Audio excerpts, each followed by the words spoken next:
अत्यंत काळाची गरज. जसे की सर्वांना माहीतच आहे, पृथ्वीवरील सजीव आणि निर्जीव हे वास्तवत आहे. पूर्वीच्या काळापासून सजीव हे निसर्गावर अवलंबून आहे. सजीवातील सर्वात बुद्धिमान मानवजात तर निसर्गाच्या कुशीतच जन्म घेते व निसर्गाच्या कुशीतच अंतिम श्वासी सोडते. मानवाला अन्न, वस्त्र, निवारा या मूलभूत गरजा याच निसर्गातून मिळतात. मानव पूर्वी काळापासून या गरजा भागवत आहे, पण पुढे मात्र विज्ञानाने प्रगती केली. मानव शिक्षण घेऊन स्वतःला विद्वान समजू लागला. त्याने त्याच्या गरजा विस्तार वाढवल्या. स्वतःच्या गरजा पूर्ण करण्यासाठी तो या निसर्गाच्या जीवावर उठला. त्यामुळे निसर्गाची परिस्थिती बिघडली. निसर्गाला दुष्परिणाम करणारे घटक प्रचंड प्रमाणात वाढत आहे.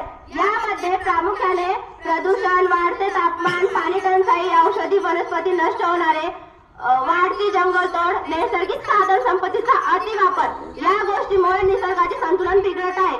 निश्चितच येणाऱ्या काळात मानवाला हे